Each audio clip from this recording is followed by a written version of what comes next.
Yes, this is, yes, so we're ready to go. Okay, sorry to keep you guys waiting. Okay.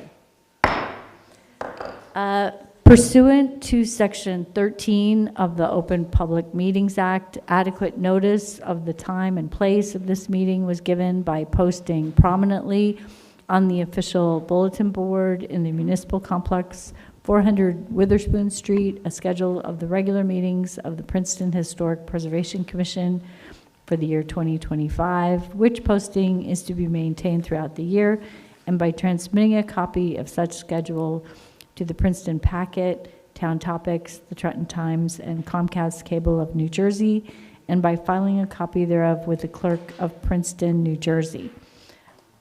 Elizabeth, do you want to take the roll? Yes. Thank you. Ms. Satterfield? Here. Mr. Shatskin? Here. Ms. Howard? Here.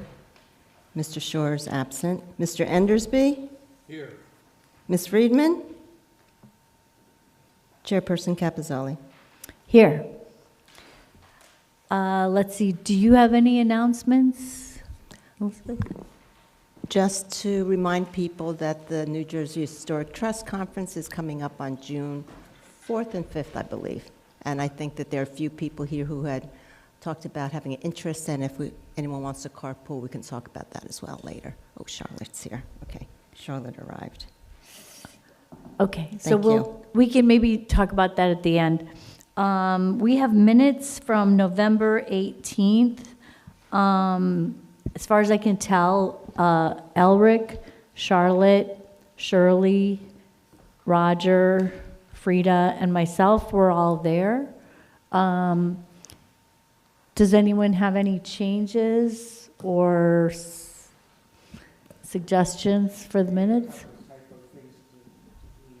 Okay. You want to turn on your... There's a blank spot there where it requires that the attorney record be filled in. There's some yellow highlighting. Right, it's asking about who the Yeah. attorney was and who was there. I think they worked that out. If that can be supplied, it's fine. Yeah, so Ian, that's worked out, right? Right, yep. Okay.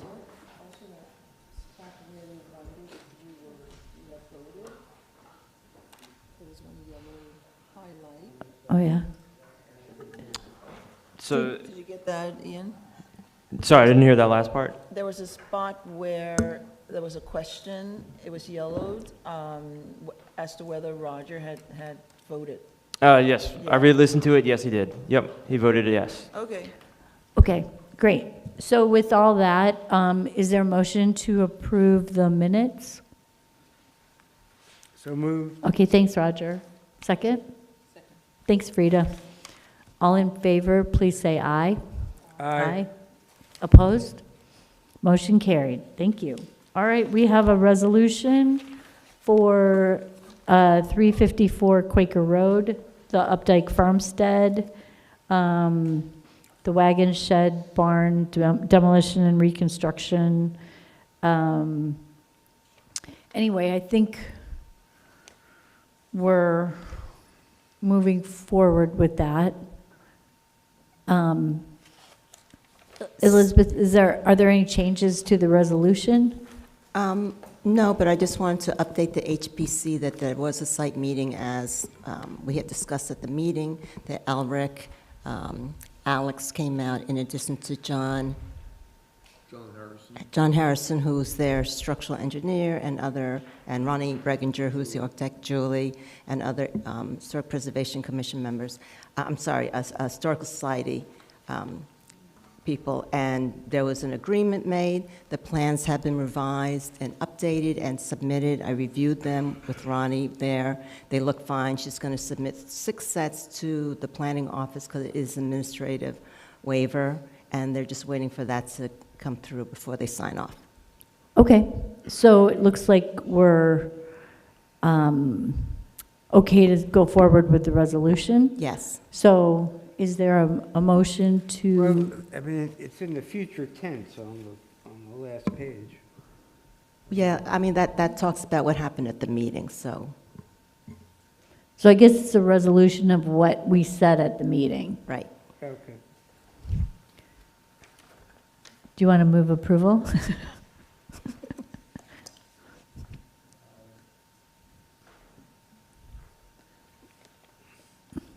Or would someone like to make a motion to approve that resolution? Okay. Elric, a second? Okay, thanks, Frida.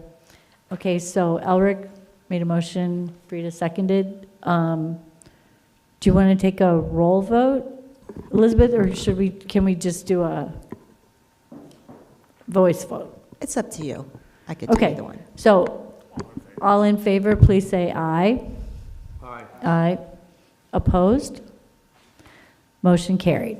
Okay, thank you. I Yes. want to make one point, and that is that we were shown their intentions for the big event barn, the Boji barn.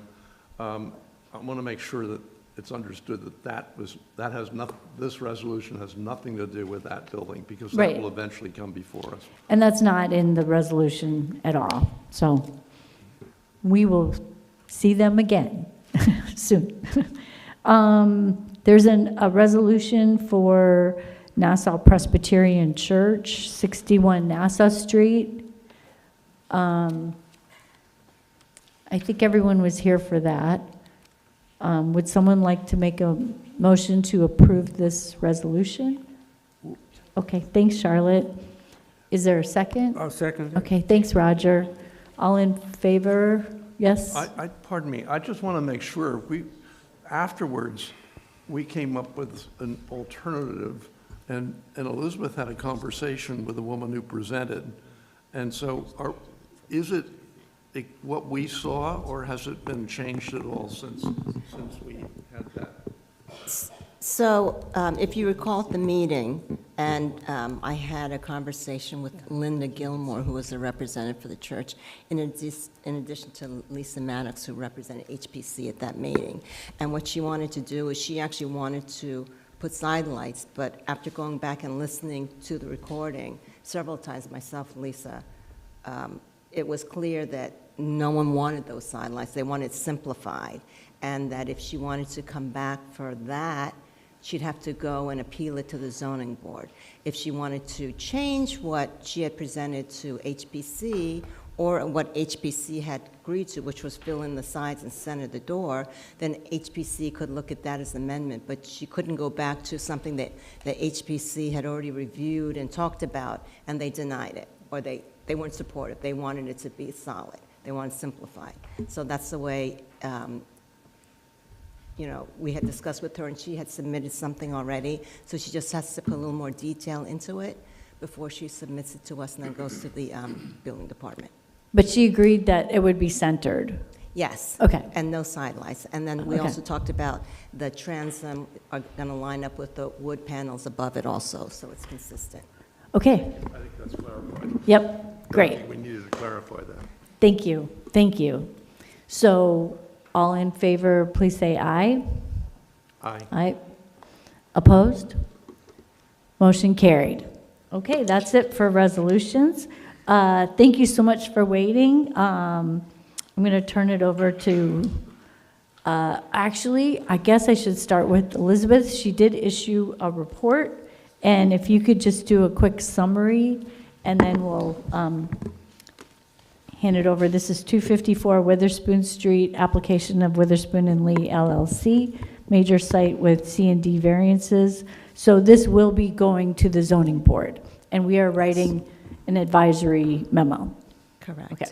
And as the chair and I had discussed prior to the meeting starting, is the applicant did bring a model, which is great for you to be able to see, the streetscape and the neighboring property, in addition to product information, which he had said that he would bring. So I would say after my report and after the applicant has an opportunity to present, that may be a break so they can come down and look at it, which might make a little bit more sense after hearing all the testimony.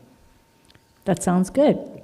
Okay. Okay, so the applicant Witherspoon and Lee LLC has filed an application for preliminary final major site plan approval with C&D variances and conditional use authorization.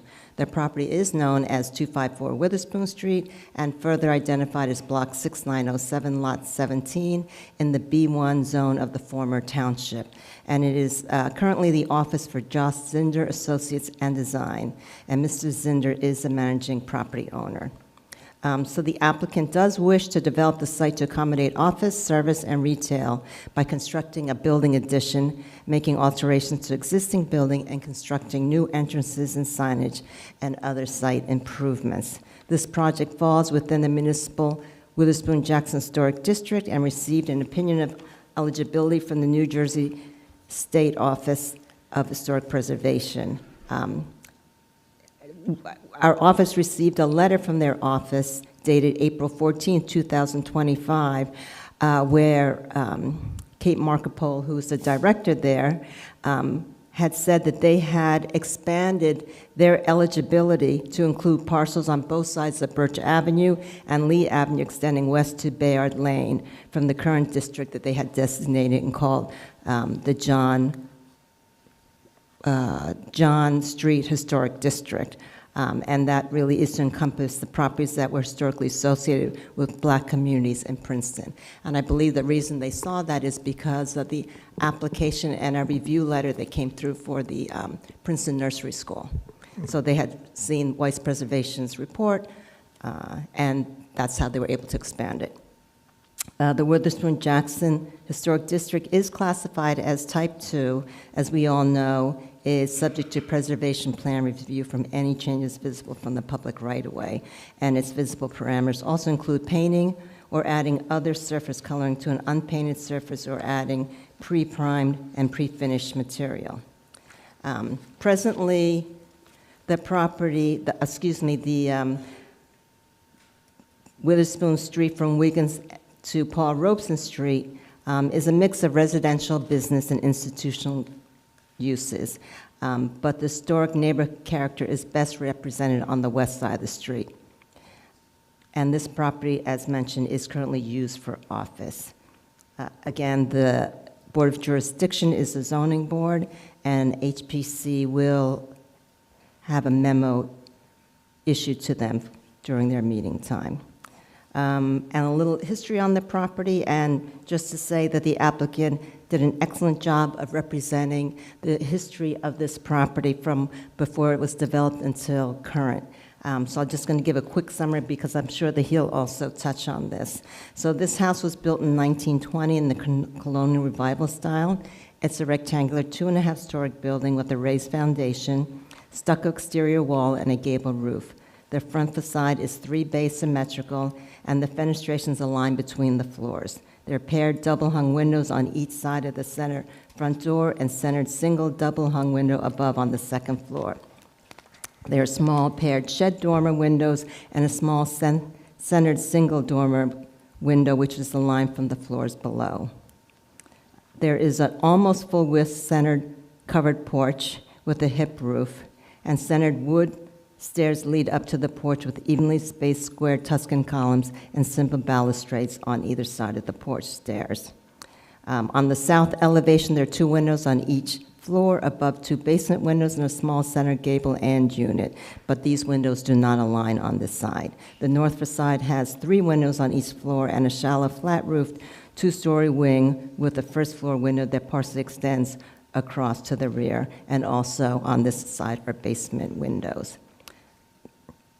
So Hunter Research is the firm that performed a historic research on the property. That report was within your package that's dated September 9, 2024, and it really talks about Anita V. Webb Taylor, who was born in 1868 in Baltimore, Maryland.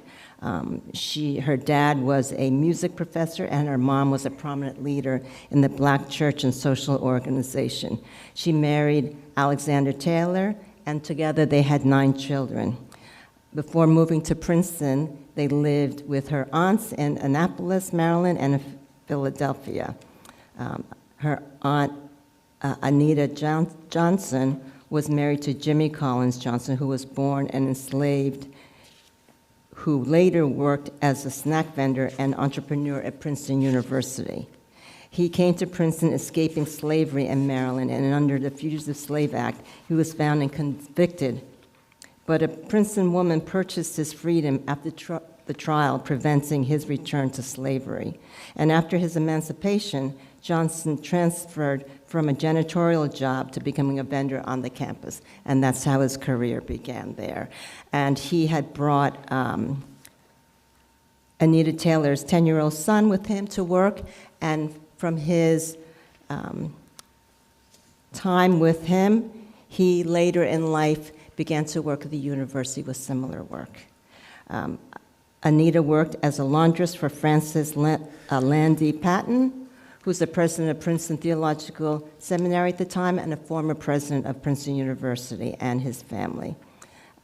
And all of her children, her older children, employed either as a porter or laborer, service of housekeeping duties, and the younger children attended the Black Public School at Quarry and John Street. And I know that Elric has a lot of information about this because Hunter research references the Recollector. So I'm not going to take his thunder away. But what Hunter report does say is because of significance, they always considered this a family property. And when she passed away, she passed it along to her daughter, and then she had asked her daughter to guarantee that her daughter would receive the house afterwards. And from family member to family member, there was always someone who had lived there, and they always called it the family house and property. But eventually, they all died. And the house was sold in 1993. And it was purchased by Van Ottinger, who was a local hairstylist and a salon business owner. And after that, it was sold a couple more times until 2020, I believe, is when it was purchased by Witherspoon and Lee LLC, which was used for Josh's office. So I think that it is right, as Hunter had mentioned, that this house be referred to as Anita V. Taylor House because she had purchased the land, she had built the house on it, her family for generations had lived there, and I think that's the best representation for that property.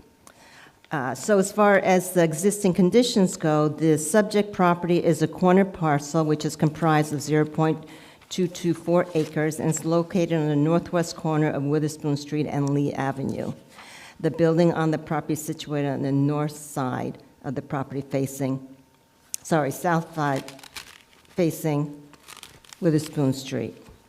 An asphalt driveway is aligned along the side of the house and the side property, and which travels to the back of the building where parking is provided. And the applicant's driveway shares the driveway cut with the adjacent property owner at Lot 56.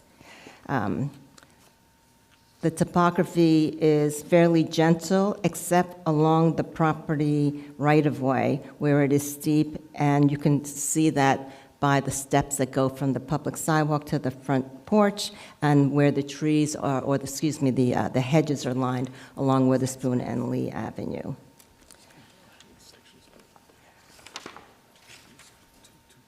So the applicant is proposing a two-story addition to be added to the north side of the existing house, and it's going to be connected with a hyphen. The addition will also have a full basement and a second floor with a mezzanine area. The hyphen is going to be 2.5 stories, and it'll have recessed glass construction, which is intended as a sensitive transition between the historic house and the larger addition. The applicant indicates the hyphen is purposely designed to maintain the read of the existing building and the roof features. The hyphen will be constructed on the exterior wall of the existing building, so there will be no demolition required. The only changes to the exterior of the building is the connection from each floor into the hyphen. Existing windows will be converted into doors, and the hyphen will have a staircase. The applicant also further states in their application that because of the crossroads of different zoning districts, that this was taken into consideration, and they looked at various neighboring types of buildings when coming up with a design for their addition. So the application is designed to accommodate 3 tenants, one which will be Josh Zinder Associates and Design, their office, and it's going to occupy the majority of the building space, which is going to include the first floor of the new addition and the entire second floor, the mezzanine, and the attic space in the existing and proposed building addition. The second use is for a future mercantile use, and that tenant will occupy the existing first floor of the building. And the third would be a future laundromat tenant who will occupy the basement of the building addition. And the applicant expects this service for these residents in the town who will be using this will not be dependent on automobiles. And the applicant indicated they received a signed contract of intent for this use. There's a list of product details, and I'm going to just kind of touch on it. We've got an existing slate roof on the existing building, which they're asking to replace with a synthetic slate roof. The porch stairs are proposed to be moved, relocated to the south to make room for their handicap accessible ramp on the steep slope up to the existing building and the new entrance to the addition. They are going to put a new coating on the exterior wall of the stucco building, and they're going to replace the existing railing along the whole porch with an in-kind 42-inch railing, and that'll be painted white. The new addition will have wood-like canopies on the first floor and the upper floor. They will have a standing seam metal roof without ribs. They'll have windows, which will be the Weather Shield Signature Series. That will be wood-clad, and that will be painted or have a black finish. And the types of windows are double-hung, twin double-hung, special shape windows, fixed windows of variety of sizes, fixed twin windows, which are going to be also for the hyphen and the mezzanine on the east and north elevation of the upper part of that building. And again, that's going to be demonstrated very well on the model that you see down here. They will have wood-look soffit panels. They'll have exterior cladding, which is going to be hardy plank, the fiber cement lap siding, and stucco. They will have elevation thin brick veneer, which is going to be on the face of the building and the plaza area for that, or the plaza wall for the laundromat. They will have cable guardrails, aluminum and glass entry doors, and solar panels, and a green roof. They also propose to have a geothermal heat exchange system, which will be working to supplement the air conditioning for the existing and proposed addition, but that will be in the basement of the existing building. They also propose 3 types of signs. One is going to be for the basement tenant. That will be a pin-mounted halo-lit channel letters. The other ones would be similar halo-lit channel letters, pin-mounted. That's going to be on the first floor for Josh's office, and the third one will be the future mercantile on the first floor of the existing building, and that is intended to replace the sign that currently exists there in the same location and similar size. They are proposing 3 types of light fixtures. There'll be one parking lot fixture, which is a pole-mounted. They have single wall sconces. There'll be 2 of them, one by the basement tenant entrance and one on the east side, which I believe is probably an exit door to Lee Avenue. And then they have path lighting. They'll have 16 of those, which are going to be single LED path lights at 2400 Kelvin. Other site improvements include removing, as we talked about, the existing stair that's near the right-of-way to be able to construct the ADA ramp. And that existing, that ramp will have integrated illuminated LED handrails, and the railings will be tube railings and posts will be aluminum. They'll have unilock patio pavers, which are going to be by that plaza area by the laundromat. They'll have modular block retaining walls. They'll have a new board-on-board dumpster enclosure, which is to be installed in the southwest corner of the building. New planter bench at the basement plaza area, and the parking lot will be reconfigured to reduce the existing parking, which currently has 9 to 6.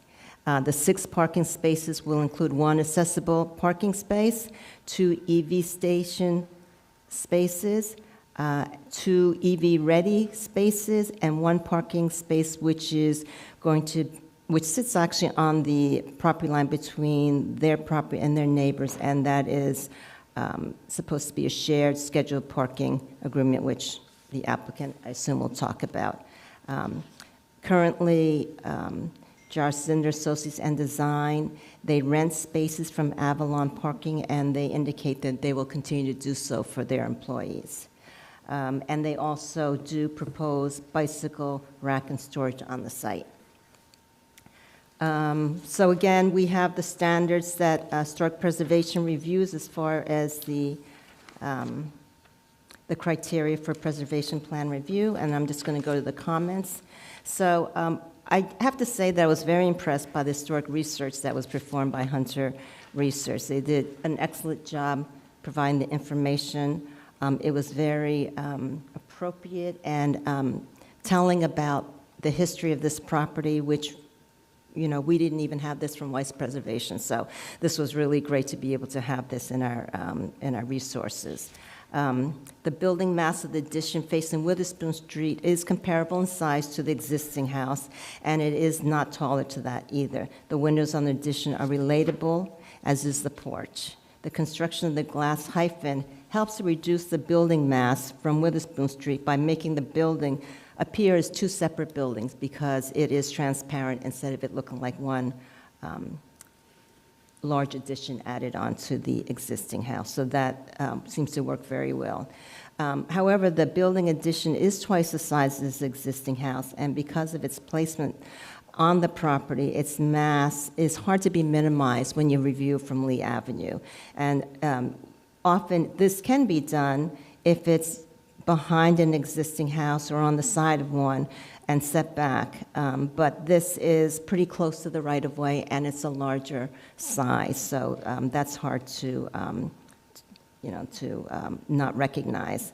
The applicant is asked if they had considered investigating placing the addition, as talked about, behind the building or on the side to break up that mass.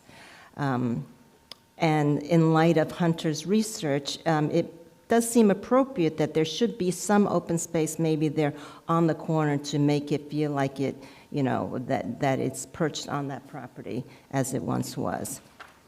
The relocation of the porch stairs, and I mean, it's understandable why you're trying to provide the AD access, but the building really is very symmetrical, and when you change that porch access, it does impact that symmetry. The switchback ramp now occupies the whole front yard, and we were wondering if there's a way, or have you investigated alternate access points for that.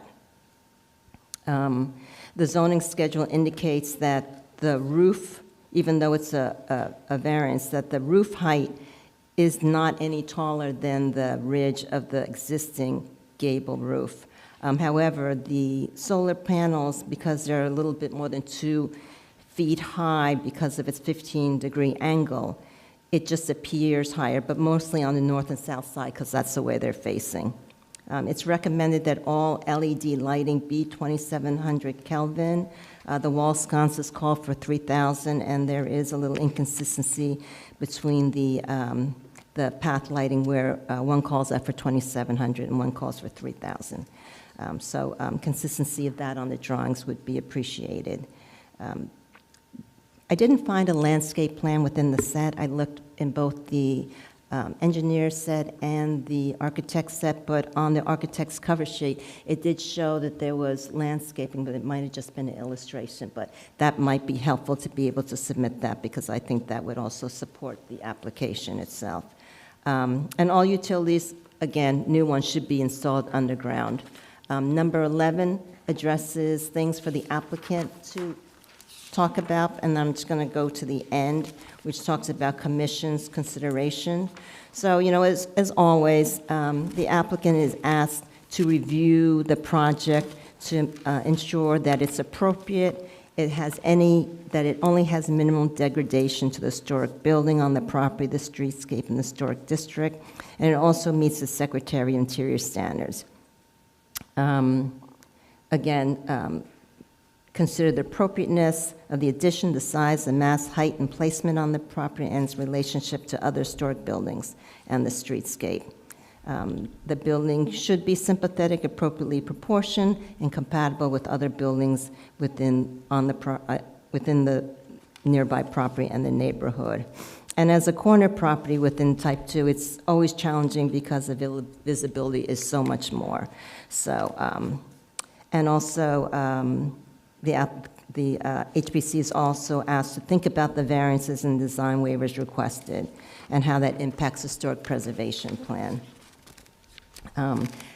And again, the applicant is asking to replace the existing slate roof. Obviously, slate is still available, so HPC has to determine if they find it appropriate to be able to accept an alternative or if they're going to request them to use slate. Solar panels, again, as discussed, these are very visible. HPC always review them as a case-by-case basis. So again, I believe the HPC will still follow that same course. The applicant is seeking 9 variances and 2 design waivers and a conditional use. The conditional use, I believe, is because there is parking that's not on the site. Is that correct, Mr. DeGrazia? Yeah, it's the shared parking spot between, we'll show it in Yeah, the presentation. where it straddles it? Yes, Okay, yes, so, that's the okay.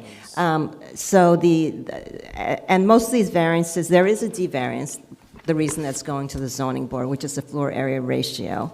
Many of these variances have to do with the building, the landscape, FAR is obviously the building, the buffering, and the parking.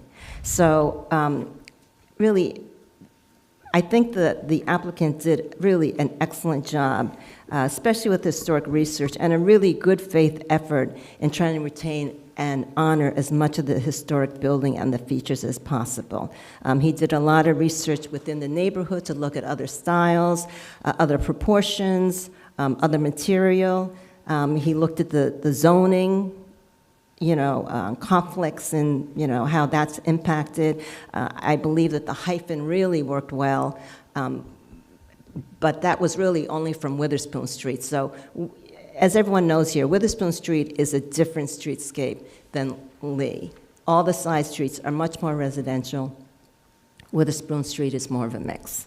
And I think that what was done for the majority on Witherspoon, really helped to minimize the impact and allow the building to be different, but still relatable. But Lee Avenue is a little bit different because the addition is actually right in front of the historic building. So the building is no longer seen from Lee. So that becomes a problem. In addition, now it's very close to the right-of-way at a larger scale, and understanding there is a lot of glazing there, which helps it. But I think that those are things that should be considered. And HPC has never shied away from supporting variances. HPC always feels that if there's a variance needed to make a design better, they're all on board for that. However, I think that the site is a bit overdeveloped because there's a variance for landscape buffers, there's a variance for the parking design, the aisle width. I think that you've also reduced the parking stall, which isn't bad. I think you went from 9 to 8 feet with, which is, I think that you're calling it a compact, but it's actually just kind of a little smaller than the regular standard size. But I think that those all trigger a thought that maybe, there isn't, and this is a pretty big lot for this neighborhood. It's almost a quarter acre. So it just seems that it's tight I think that some of these variances, I would question it, because I feel like if it was a little bit smaller, it didn't have to cut into reducing the landscape buffer, which we always want to have some protection from the adjoining neighbors, and to,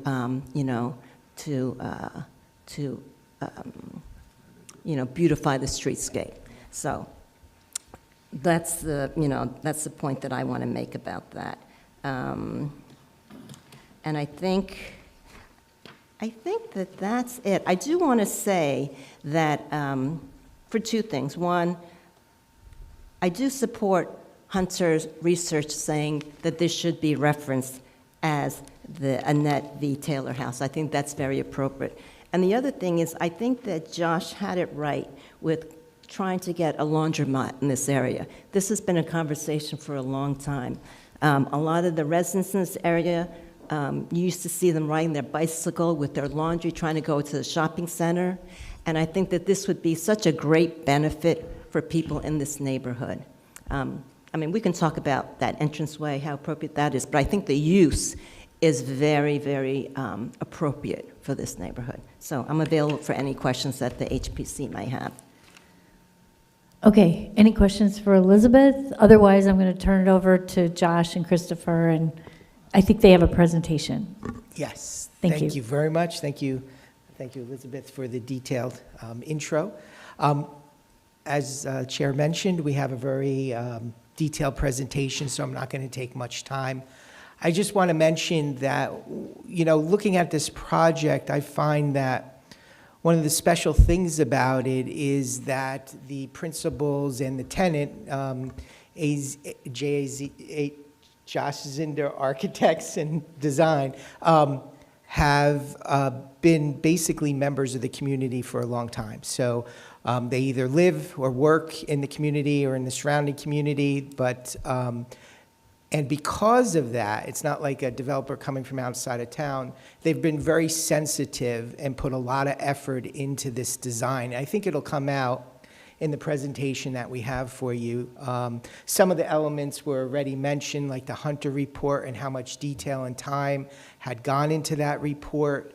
But the focus has always been the preservation of the building itself. And we've looked at it, like Elizabeth mentioned, with the hyphen, separating the new improvements from the original so we could preserve and keep intact that and protect the very unique structure that has a great history. And part of it is also keeping that and honoring that. I know Josh has some ideas for a plaque to kind of preserve it, and this is a very nice way to balance a lot of different interests: preservation, accessibility, sustainability, community needs. And these are all elements that come from being part of the community, understanding what the community needs. So I really think you'll see how much effort and how sensitive this approach has been.